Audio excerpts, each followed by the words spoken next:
নমস্কার বন্ধুরা, আমি অর্চনা। আমার চ্যানেলে আপনাদের স্বাগত। তো আজকে আমি কলমি শাকের একটা নতুন ধরনের রেসিপি নিয়ে এসেছি। আর এই গরমকালে কলমি শাক আমাদের খেতে কার না ভালো লাগে। আর যারা কলমি শাক খেতে চায়নি তারা একবার এইভাবে বানিয়ে দেবেন, তারাও কিন্তু চেটেপুটে খেয়ে নেবে। আর বাড়িতে একবার এইভাবে অবশ্যই বানিয়ে দেখবেন, খেতে কিন্তু দুর্দান্ত লাগে। তো চলুন দেখে নেওয়া যাক আমি কিভাবে কলমি শাক রান্না করেছি। এখানে নিয়েছি 2 আটি কলমি শাক, আর নিয়েছি ডাল। ডালটাকে আমি ভালো করে 3 থেকে 4 বার ধুয়ে নিচ্ছি।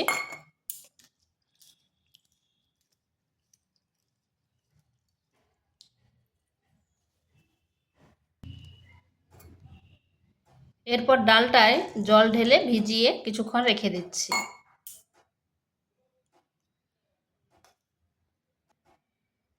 এরপর কলমি শাকগুলো বেছে নিচ্ছি, তাহলে ওদিকে আমার ডালটাও ভিজে যাবে।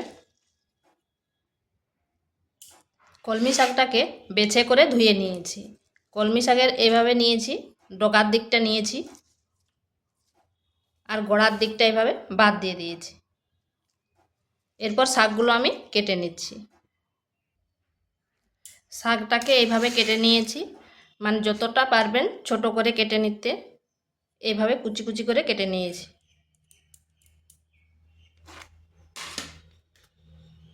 আর এখানে নিয়েছি একটা বড় সাইজের পেঁয়াজকে এইভাবে লম্বা লম্বা করে কেটে নিয়েছি, কিছু রসুন আর লঙ্কা কুচি। এখানে শাক রান্নাটা আমি সরষার তেলে করব, তাই দিয়ে দিচ্ছি কড়াইতে সরষার তেল।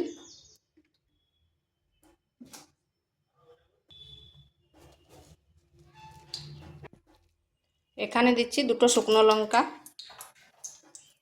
সামান্য কালো জিরে আর সামান্য গোটা জিরে। এটার যখন একটা সুন্দর গন্ধ বেরোবে তখন দিয়ে দিচ্ছি রসুনগুলো, যে কুচি করে রেখেছিলাম রসুন কুচি।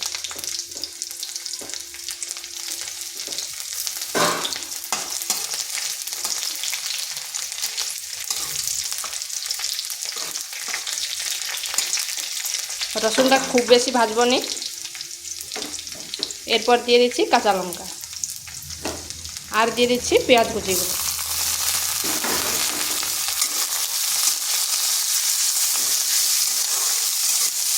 পেঁয়াজটাও কিন্তু খুব বেশি ভাজবো নি, হালকা একটু লালচে হয়ে আসবে।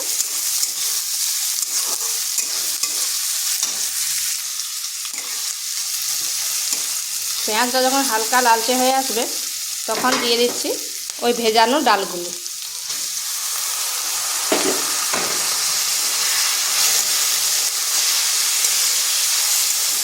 ডালগুলোকে বেশ কিছুক্ষণ নাড়তে হবে, আর যখন নাড়বেন তখন দেখবেন ডালের কালারটা কিন্তু চেঞ্জ হয়ে যাচ্ছে।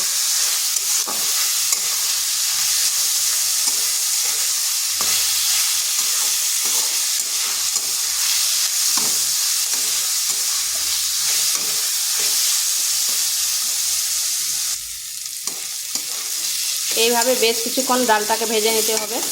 আর দেখুন ডালের কালারটা কিন্তু চেঞ্জ হয়ে গেছে।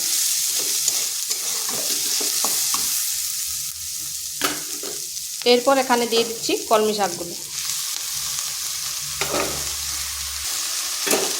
কলমি শাকটা খুব ভালোভাবে ডালের সঙ্গে মিশিয়ে নিতে হবে।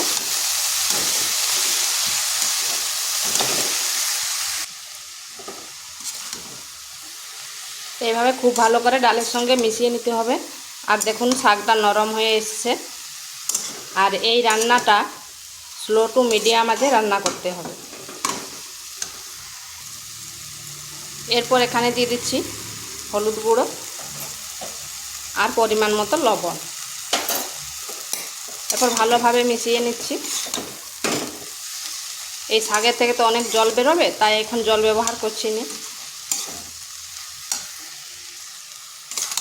এইভাবে ভালো করে নেড়ে নিচ্ছি, মানে নুনের সাথে মিশিয়ে নিচ্ছি। এরপর ঢাকা দিয়ে 2 থেকে 3 মিনিট রেখে দিচ্ছি, তাতে ডালটাও আর শাকটাও সেদ্ধ হয়ে যাবে।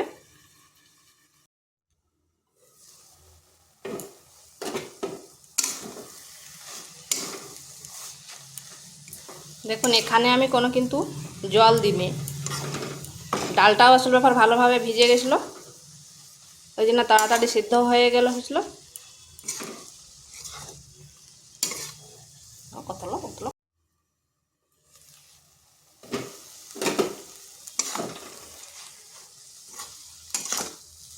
দেখুন ডালটা কিন্তু আমার সিদ্ধ হয়ে গেছে।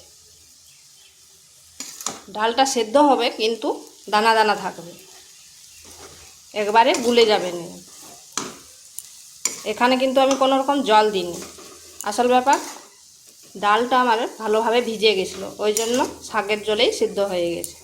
আর যদি আপনাদের সিদ্ধ না হয় তাহলে একটু জল দিয়ে দিতে পারেন, কোনো অসুবিধা নেই। এরপর এখানে দিয়ে দিচ্ছি 1 চিমটে চিনি। এটা অপশনাল, আপনারা নাও দিতে পারেন, তো একটু চিনিটা দিলে এর টেস্টটা আবার দ্বিগুণ বেড়ে যাবে।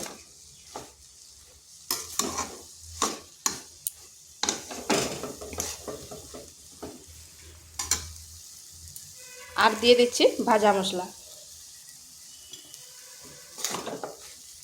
এরপর ভালোভাবে মিশিয়ে নিচ্ছি।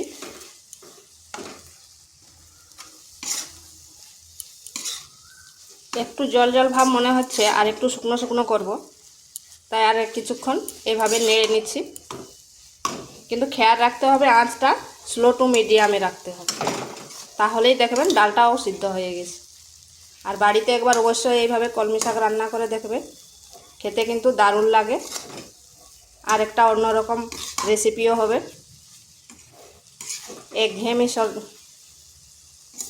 একঘেয়েমি কলমি শাক খেতে আর কার ভালো লাগে, এটা একটা নতুন ধরনের হবে। এটা হয়ে গেছে, এরপর নামিয়ে নিচ্ছি। তো বন্ধুরা আমার এটা তৈরি হয়ে গেছে। আর দেখুন ডালের দানাগুলো কিন্তু বোঝা যাচ্ছে গলে যায়নি, গলে গেলে কিন্তু ভালো লাগবে না।